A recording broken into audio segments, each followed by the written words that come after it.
Nous allons fouiller dans la constitution ivoirienne. C'est écrit dedans.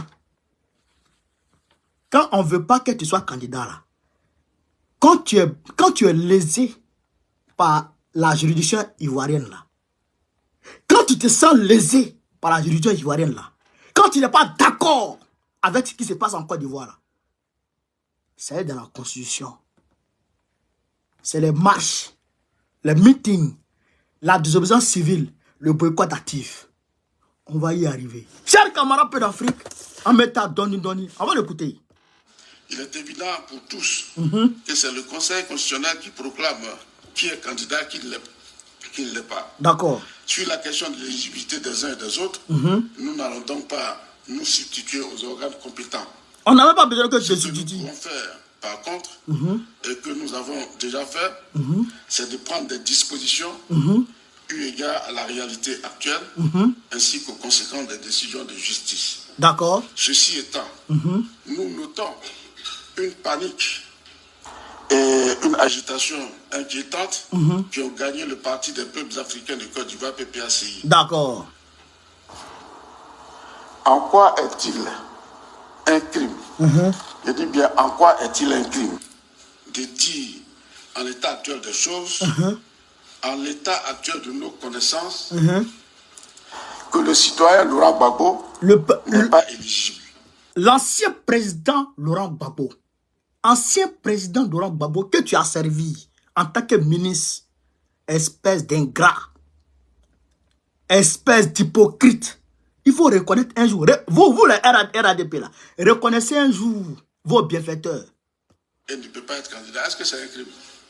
C'est un crime. Est-ce que c'est un crime de dire que Laurent Gbagbo, dans la situation actuelle, il ne peut pas être candidat parce qu'il n'est pas éligible, il n'est pas sur la liste électorale. Il n'a pas bénéficié d'une loi d'amnistie. D'accord. Est-ce que c'est une injure? Si, c'est une injure. Nous ne sommes pas juges constitutionnels, cependant, nous avons le droit de mettre un avis qui n'engage que nous et de dire que Laurent Gbagbo a un problème du fait d'une décision de justice. Au-delà de cette question de justice, l'histoire de notre pays... Il n'a pas de problème de justice, M. Bakongo. Pourquoi vous êtes malhonnête? Parce qu'il faut qu'on clarifie les choses. Il faut éclairer la lanterne des Ivoiriens, des Africains sur cette question de justice. Laurent Gbagbo n'a pas de problème de justice. Laurent Gbagbo a un problème avec les politiques de Côte d'Ivoire. Avec Alassane Ouattara. Laurent Gbagbo a un problème politique. Parce que la Cour africaine des droits de l'homme et des peuples a ordonné à Ouattara de réinscrire le nom de Gbagbo sur la liste électorale. C'est Ouattara qui entre cette décision de justice de la Cour africaine des droits de l'homme et la juridiction nationale. Vous comprenez ça? C'est lui qui doit s'éclipser pour quitter entre la décision de justice de la Cour africaine des droits de l'homme qui transcende les décisions de justice locales. En l'état actuel des choses, la Cour africaine des droits de l'homme, sa décision-là, elle est prioritaire aux décisions de justice en Côte d'Ivoire. En d'autres termes, même si la Côte d'Ivoire te condamne et que la Cour africaine des droits de l'homme donne un verdict contraire, tu es innocente. Si la Cour africaine des droits de l'homme est innocente et que la Côte d'Ivoire te condamne, c'est la décision de la Cour africaine des droits de l'homme qu'on prend et puis la décision de la Côte d'Ivoire on met de côté. C'est ça qui est la vérité. Donc ce n'est pas une question de justice. Laurent Gbagbo a gagné. Laurent Gbagbo a gagné au niveau judiciaire. Donc c'est une question politique. C'est un coup politique qui lui est fait à Laurent Gbagbo. Donc ça, on ne l'acceptera pas. En aucun cas. Et donc, quand ça arrive à ce niveau-là, la seule chose qui peut régler les choses, c'est la rue. Et on va prendre les rues. C'est ça qui vous fait peur. Vous sortez, c'est là qu'on va vous sortir. 10 fois vous sortez. Depuis on a fait démonstration de force à Beauville, ça fait 10 fois maintenant vous sortez. C'est pas ça. On s'est parlé. J'ai d'abord d'Afrique, on écoute. On écoute. Est encore récente. Les faits sont sacrés, dit-on. La présence de Laurent Gbagbo à la tête de notre pays a été sans convenir, la pire erreur de l'histoire de notre jeune nation. Ah, d'accord. Sa gestion a été émaillée de charniers, de tueries massives, de disparitions forcées, de dégradations massives du tissu socio-économique et de dépravation de mœurs. Est-ce que le dire, c'est travesti le fait? Exact, c'est travesti. C'est gravement travesti le fait. Pendant ces 10 ans, dont 5 ans volés à la Côte d'Ivoire. D'accord. Aucun investissement sérieux. Sa gestion a surtout été marquée par son incapacité à assurer la sécurité des Ivoiriens et des Ivoiriens. Ok. Qui a atteint son point culminant avec une rébellion. D'accord. Une association. Avant de devenir président de la République. Maintenant, il n'a pas géré même une association. Le SINARES, il n'a jamais géré. Le SINARES, il n'a jamais géré. D'accord. Bon, quoi d'autre? D'accord. Écoutez, hein. Le GRTO, il ne l'a pas géré. C'est Simone qui a créé. Le GRTO, le SINARES. La seule association dont il a été membre, mais un membre dont la moralité a été déclarée douteuse, c'est l'UNESI. Quand il était étudiant, l'UNESI, il a été membre de l'UNESI. Délégué social, demandez à ceux qui ont connu Laurent Gbagbo à cette époque. Ils vous diront, ils sont là. Il a été reproché au point de se gaver d'un flacon de Nivaquine pour... Ils sont là. Ceux qui ont connu Laurent Gbagbo, ils sont là. Ils vont t'expliquer. Camarade d'Afrique. Il dit, bah comment dit, j'ai camarade d'Afrique? Il dit que Laurent Gbagbo, sa gestion a été, on va dire, catastrophique pour la Côte d'Ivoire. Il y a eu l'insécurité, il y a eu, Laurent Gbagbo, il y a eu les charniers, il y a eu, comment on appelle ça, il y a eu rébellion. Laurent Gbagbo n'a pas pu sécuriser les Ivoiriens. Aïe, aïe, aïe. Chers camarades d'Afrique, on va aller pas à pas. Déjà, il dit Laurent Gbagbo n'a géré aucune association avant d'être président. Et il a assis, et il parle ça. Il a assis devant les gens, et il parle. Et il ne se gêne pas. Je me dis, Bakongo fume drogue. Bakongo fume drogue. Mais la quantité de drogue qu'il fume, je ne connais pas, mais c'est beaucoup. Il faut qu'il continue, il faut qu'il commence déjà à diminuer la quantité de drogue qu'il prend. C'est trop. C'est trop. En 2000, Laurent Gbagbo part aux élections contre Gueye Robert.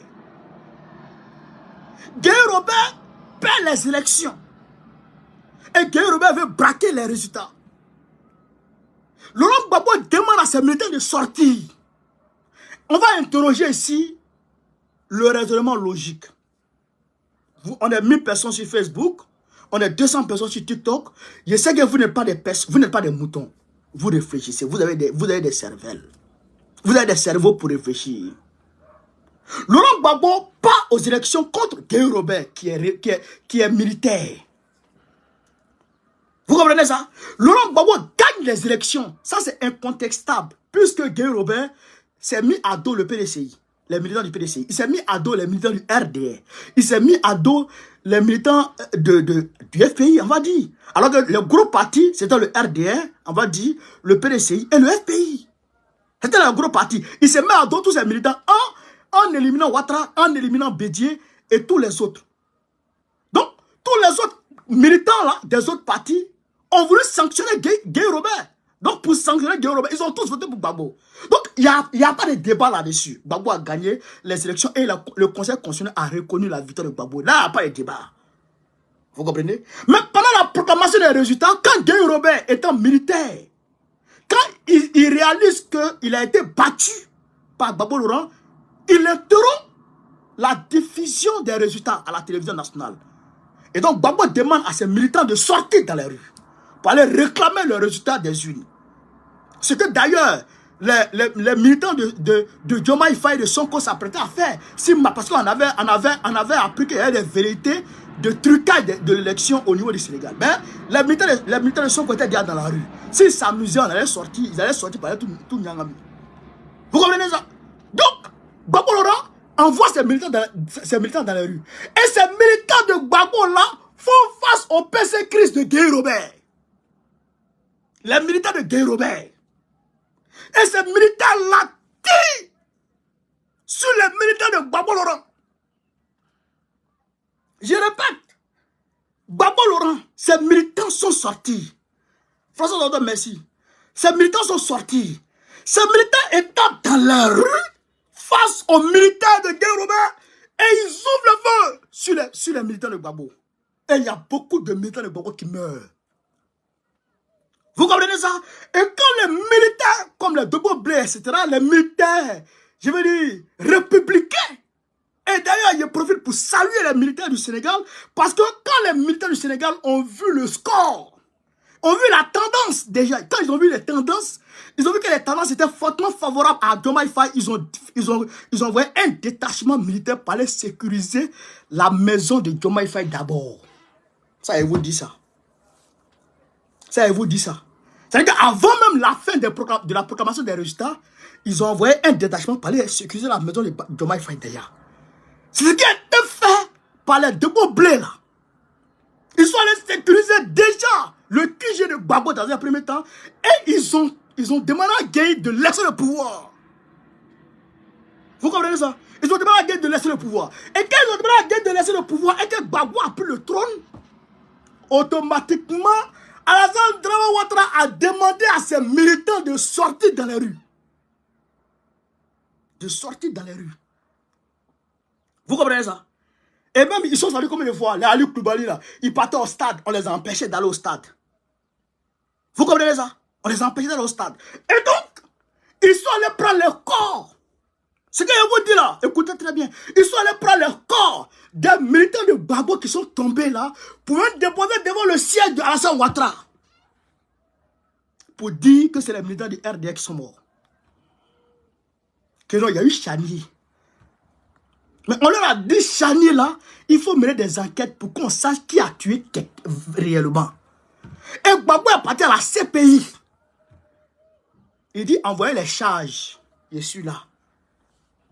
Envoyez les charges, je suis là. Mais pourquoi Chani et Yopougon n'ont pas mis dans les charges? Ils n'ont pas dit c'est les militants qui sont morts. Ils n'ont pas dit c'est les militants qui sont morts. Pourquoi ils n'ont pas mis dans les charges de la CPI?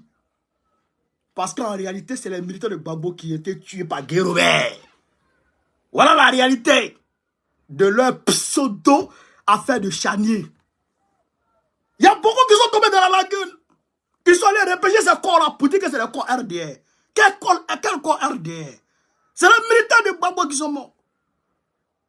Vous comprenez la chose qu'a fait l'Afrique?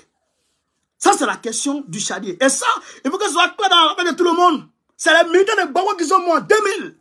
Parce que Gbagbo était face à Gueye. Ça, il faut que ce soit clair.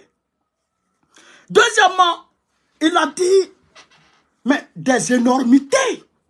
Attention, chers camarades. Il dit, Gbagbo n'a pas géré d'association. Bakongo. Le MIND, Mouvement d'initiative pour les droits démocratiques en France.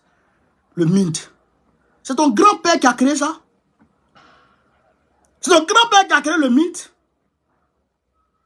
Bakongo. C'est ton grand-père qui a créé le MIND en France ici? C'est pas Gbagbo qui gérait ça, c'est ton grand-père. Même le Sinares dont il parle. C'est Gbagbo qui était le leader principal du Sinares.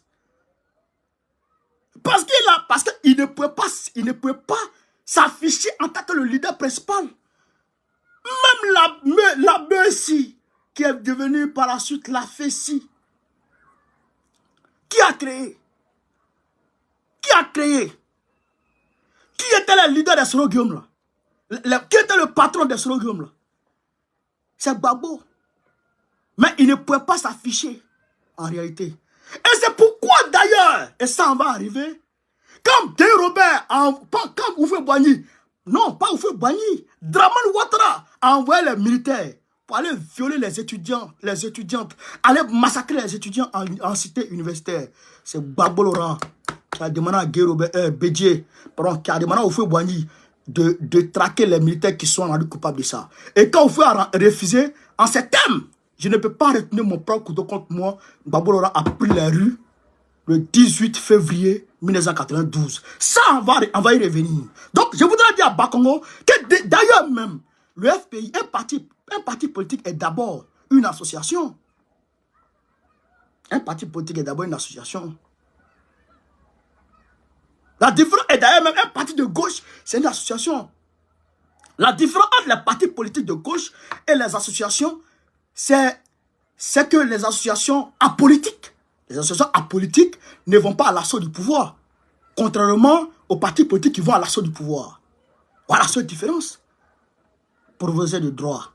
Ton droit là, c'est venu d'où? Espèce de cancre. Camarades peu d'Afrique, partagez la vidéo là, en ensemble. Il y a des gens à nos cadres même de ne même pas se fatiguer. Je suis à mon là. Pour abréger sa vie. Partagez la vidéo.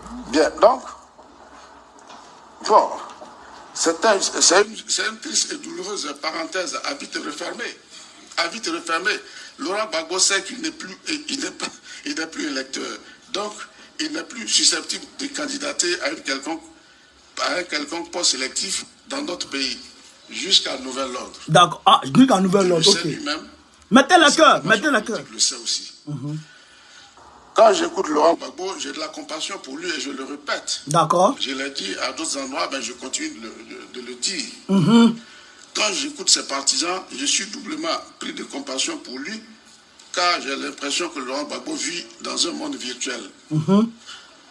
Il vit dans un monde virtuel. D'accord. Il doit revenir au monde réel.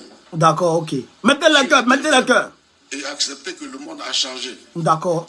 Sa place, c'est d'être un opposant professionnel, ce qu'il n'aurait jamais dû cesser d'être. D'accord. Oui, ça aussi, c'est la vérité. Dans l'opposition, il excelle, il brille. Ah, d'accord, il brille. Au pouvoir, on l'a vu, il nous envoie dans les abîmes. Voilà. Lorsque j'ai dit qu'il doit rester un opposant professionnel dans la violence et le précipice. En 90-92, février 92, c'est Laurent Gbagbo. En 99, il dit qu'il n'avait pas été l'auteur du coup d'État, ben c'est lui et lui seul qui a tiré le marron du feu. 2002, on vient de vous parler des charniers. 2010, la crise post-électorale. Pour moi, dire que le président de ce parti est un opposant professionnel, je le répète, c'est une amabilité. Parce qu'il ne mérite même pas. Quand même, il n'y a pas de... Il n'y a pas à... Tandis que Bakongo, c'est un bout vers de pâturage riche que d'être un chien de... D'accord. Vous avez entendu, cher camarade. Il dit, Gbagbo, c'est Gbagbo qui est le responsable de la rébellion. Bon, ça là, il faut être un peu con. Il faut avoir perdu ses facultés intellectuelles. Non, pas intellectuelles même. Ses facultés normales qui font vivre un être humain. Le raisonnement logique, il faut avoir perdu ça. Voilà, Bakongo, je te prends un exemple. Tu as une fille qui est vilaine, sa fille est vilaine, hein? C'est qu'elle elle est mariée à Magnifique, la fille de Bakongo là. Elle est vilaine, elle est mariée à Magnifique. Ta vilaine fille là, on prend un exemple, ta vilaine fille, elle s'habille tranquille, elle sort.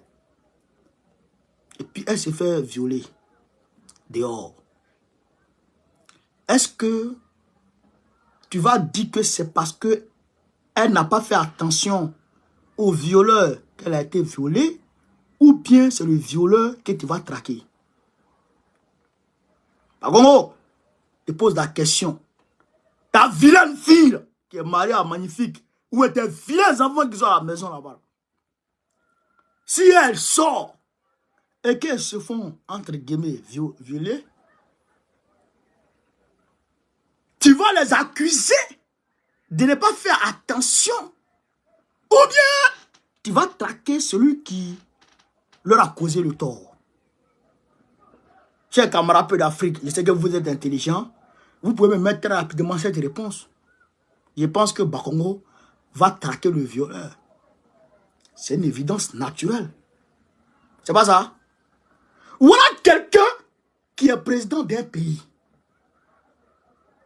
il a mis aux frontières de notre pays des militaires, des corps habillés qu'il paye. Qu'il paye. Un an. Deuxième année, vous venez attaquer ces militaires, vous venez attaquer le pays. Et vous étant plus armés, étant plus forts que les rebelles là, que les militaires, vous arrivez à prendre le pays jusqu'à 60%. C'est Gbagbo qu'on doit blâmer.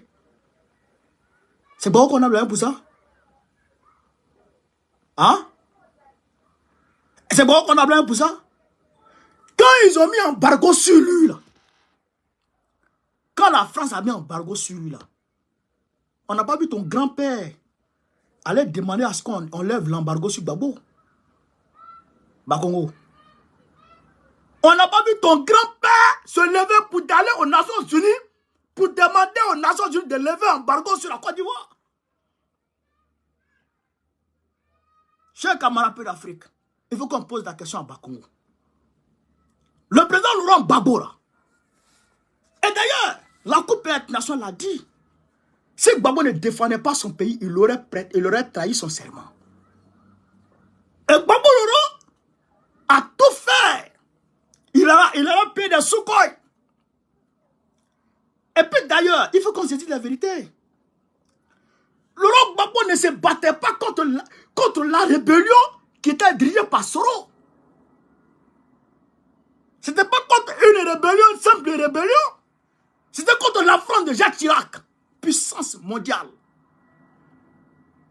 Alors que l'armée ivoirienne avait été démantelée depuis Houphouët-Boigny.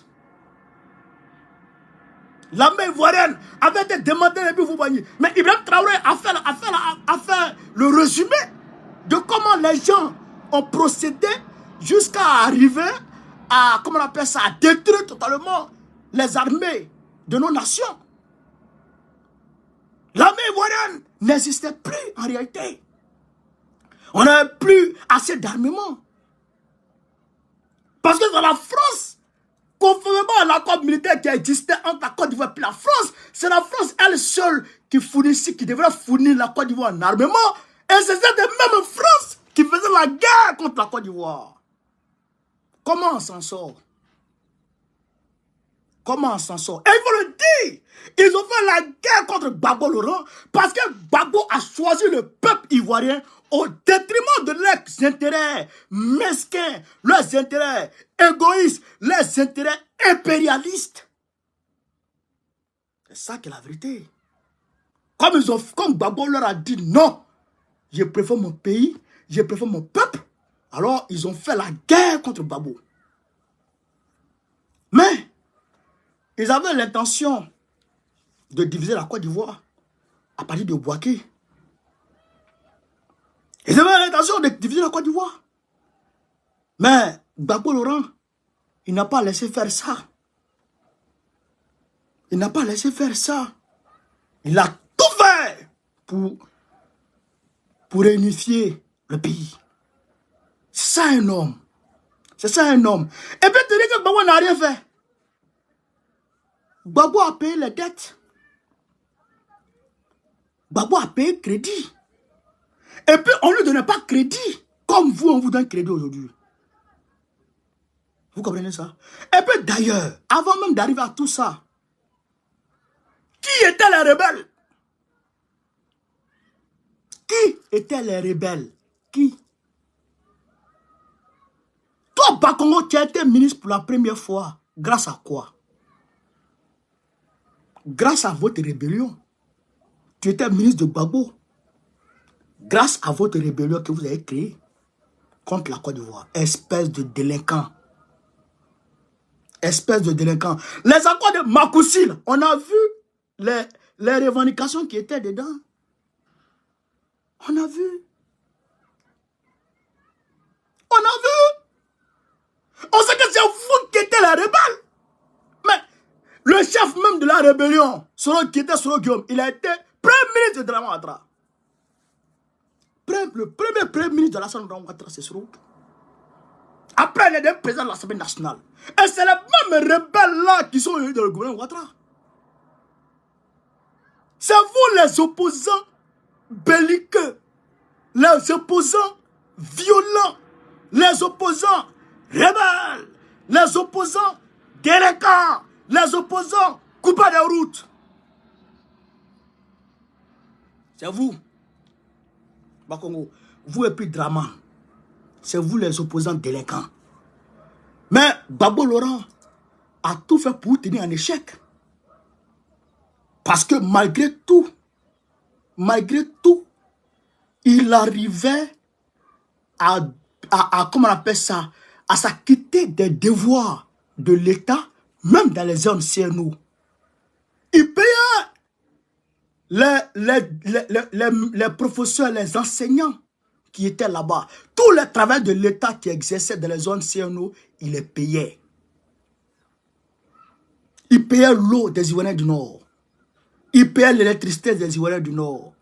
Il ne les a pas laissés tomber. Gbagbo Laurent ne les a pas laissés tomber parce que lui, il est là pour le peuple de Côte d'Ivoire. La maison des députés de Yamoussoukro, c'est ton papa d'Antiré là qui a construit ça. Bakongo, ton vieux d'Antiré là, est-ce que c'est lui qui a construit la maison des députés à Yamoussoukro? Le chute de Angré là, c'est ton grand-père chauve là qui a construit ça. Le pont de Jacquesville, c'est ta grand-mère avec mollet fendu, André Écosse. C'est elle qui a construit ça. C'est elle qui a construit ça. Chers camarades d'Afrique.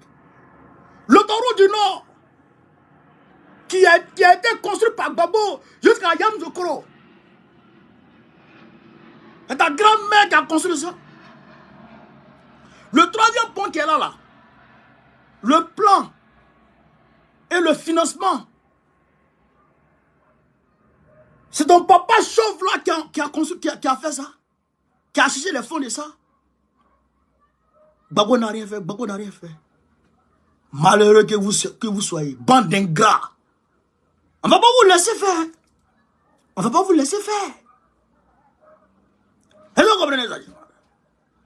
comprenez ça? Et il a parlé. Il dit, Alassane Ouattara, c'est le candidat. Chers camarades d'Afrique, mettez le cœur, mettez beaucoup de cœur. Il dit, Alassane Ouattara, c'est le candidat en 2025. Mais votre candidat, c'est Ouattara, qui n'a pas le droit d'être candidat. Ça, il faut que ce soit clair. Votre candidat, c'est Ouattara, qui n'a pas le droit d'être candidat. Alassane Ouattara n'a pas le droit d'être candidat conformément à la constitution ivoirienne. Alors que Gbagbo Laurent a le droit d'être candidat. Mais c'est Ouattara qui refuse que Gbagbo soit candidat. Ça fait deux. La constitution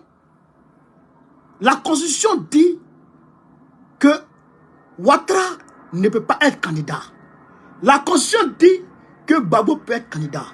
Mais Ouattara veut violer la constitution pour être candidat et violer la constitution pour empêcher Gbagbo d'être candidat, empêcher Soro Guillaume d'être candidat, empêcher Bleu d'être candidat, empêcher tout le monde d'être candidat. Il veut aller aux élections en 2025 encore avec KKB. Aïe.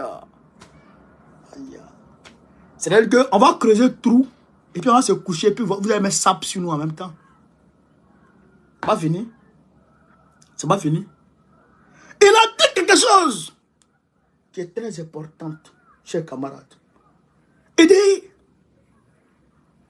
nous que Ouattara, si Gbagbo veut aller aux élections, si Gbagbo veut être candidat, il n'y a que deux solutions.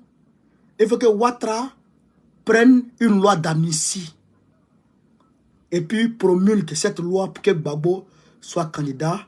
Sinon on veut prendre la rue, on n'a qu'à se rappeler du 18 février 1992. Et Gbagbo n'a qu'à se rappeler du 18 février 1992. Mais le 18 février 1992 fut effectivement une date historique pour la Côte d'Ivoire.